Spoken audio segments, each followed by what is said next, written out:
उसके बाद कंपनी आती है जियो फाइनेंशियल सर्विसेज। यस, ये भी रिसेंटली, ये तो लिस्ट नहीं हुई है, ये डीमर्ज होकर अलग से हम लोग को लिस्ट होते हुए देखने को मिली थी। 2023 में ही इसकी शुरुआत हुई थी, अगस्त मंथ में ही, मतलब हार्डली हम कह सकते हैं 1 से 1.5 साल ही यहाँ पे हुआ है। और अभी तक जो तेजी देखने को मिली है, इसके पीछे प्योर एक ही चीज़ है, क्या? बड़ा नाम, ठीक है, JIO मतलब जियो, मुकेश अंबानी की कंपनी है, तो ये प्रीमियम उनको यहाँ पे मिल रहा है, ठीक है। अगर इनके नाम में ये जियो नहीं होता, कुछ XYZ फाइनेंशियल सर्विसेज होता, तो कोई इनको ये प्रीमियम नहीं देता। ये प्रीमियम इनको क्यों मिल रहा है, एक्स्ट्रा पहले तेजी क्यों आ रही है? क्योंकि सब मान के चलते हैं, ठीक है। धंधे को समझो दोस्तों कि लोग क्या करते हैं, मान के चलते भाई मुकेश अंबानी आने वाले समय में क्या करेंगे, बड़ी टीम लेकर आएंगे, बड़ा बिजनेस स्टार्ट करेंगे और ये कंपनी काफ़ी अच्छा करेगा।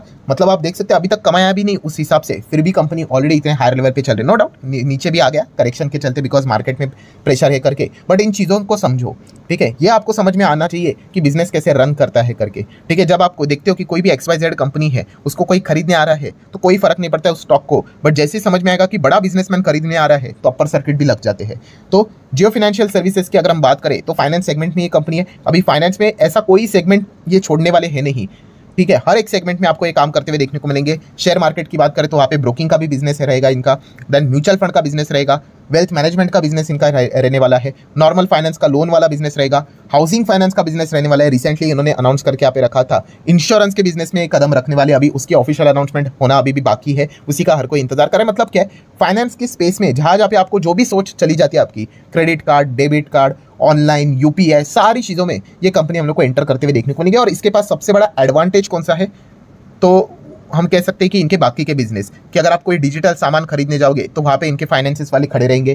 देन उसी के साथ साथ डिजिटल मतलब आप जियो मार्ट की बात कर ले, ठीक है, या फिर हम कह सकते हैं कि इनका जियो तो सिम कार्ड काफ़ी लोग इस्तेमाल करते हैं, तो इनके पास ऑलरेडी डेटा अवेलेबल है कि किसके पास कितना सारा मतलब पैसा होगा, किसको क्या टारगेट करना है, कितने लोन के लिए टारगेट करना है। तो ये सारा एक एडवांटेज यहाँ पे रहते हैं कि इस चीज़ के चलते इनके जो बाकी कॉम्पिटिटर है उनके पास शायद से इतना डेटा नहीं होगा जितना एक्यूरेट डेटा इनके पास देखने को मिल जाता है। जस्ट डायल भी इन्हीं की कंपनी, आप सभी लोगों को पता है, रिलायंस की कंपनी। सो इनके पास डेटा पर्याप्त मात्रा में अवेलेबल है, तो एक अपने बिजनेस को काफ़ी अच्छी तरीके से ग्रो करवाने में सक्षम यहाँ पे नजर यहाँ पे आ रहे हैं। कंपनी का मार्केट कैप देख सकते हो लगभग 2 लाख करोड़ का है, जहाँ पे हम कह सकते हैं कि अभी तक फुल गियर में गाड़ी चल भी नहीं रही, बट फिर भी एक क्यों प्रीमियम मिल रहा है, नाम के चलते कि हाँ भाई मोटा भाई का नाम बहुत बड़ा है, बड़ा बिजनेस करेंगे, बहुत कुछ ज़बरदस्त तरीके से करेंगे। एंड इस चीज़ के चलते ऑटोमेटिकली कंपनी का मतलब हम लोग को रेवेन्यू बढ़ते हुए देखने को मिलेगा, प्रॉफिट बढ़ते हुए देखने को मिलेगा, अर्निंग बढ़ते हुए देखने को मिलेगा। तो जो स्टॉक का PE है, जो कि पहले तो हम लोगों ने देखा था 15-16 हज़ार देखने को मिलता था, वो उतना और नीचे यहाँ पे आएगा। अभी तो 124 चल रहा है। अगर और कंपनी रेवेन्यू प्रॉफिट अच्छा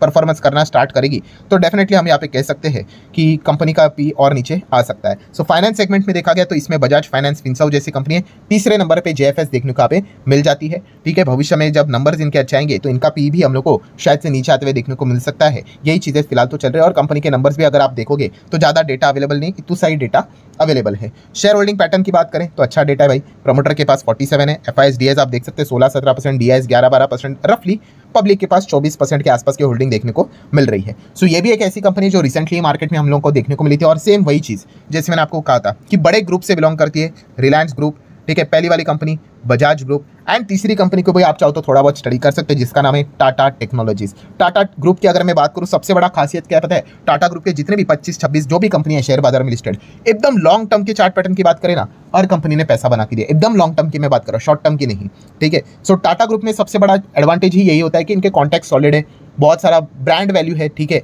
तो इस चीज़ के चलते अच्छा पार्टनरशिप यहाँ पे कर सकते हैं। सो जरूर आप इस कंपनी को चाहो तो स्टडी कर सकते हो। वैसे तो टॉप से ये भी सेम बजाज हाउसिंग फाइनेंस की तरह नीचे आते हुए देखने को मिले। इसमें भी यही चीज़ रहेगी कि टाटा टेक, आप किसी के साथ ये बोल सकते हो कि इनका बिजनेस घटिया है क्या, कोई ये नहीं बोलेगा अरे भाई बिजनेस घटिया नहीं है, ऐसा मत बोल। हाँ, वैल्यूएशन हमेशा डिबेटेबल पॉइंट रहेगा। तो ये 3 चीज़ हम लोग को समझ में यहाँ पे आनी चाहिए। इसका भी बैलेंस शीट अगर हम देखेंगे, ठीक है, तो 1100 करोड़ की रिजर्व है, long term borrowing 0, short term borrowing 0। I hope पहले 2 कंपनी की बैलेंस शीट के ऊपर नहीं गए, क्योंकि वो फाइनेंस वाली कंपनीज है, वहाँ पे लेंडिंग का काम ही चलता रहता है। 130 करोड़ का हम लोग को कैश भी देखने को मिल जाता है। सो टाटा टेक देखेंगे 30-40 हज़ार करोड़ का एक मिड साइज की कंपनी है, तो ये पॉइंट आपको पता होना चाहिए। कंपनी का PNL देखेंगे तो अभी तक इतना कोई सुपर डुपर हिट PNL नहीं है, ओके PNL ही देखने को यहाँ पे मिल रहा है। 15 के आसपास ही इनका EPS अटका पड़ा हुआ है। जो इसको बूस्ट करना है तो बड़ा बिजनेस लाना पड़ेगा, रेवेन्यू जनरेट करना पड़ेगा, प्रॉफिट जनरेट करना पड़ेगा, EPS लाना पड़ेगा, तभी होगा।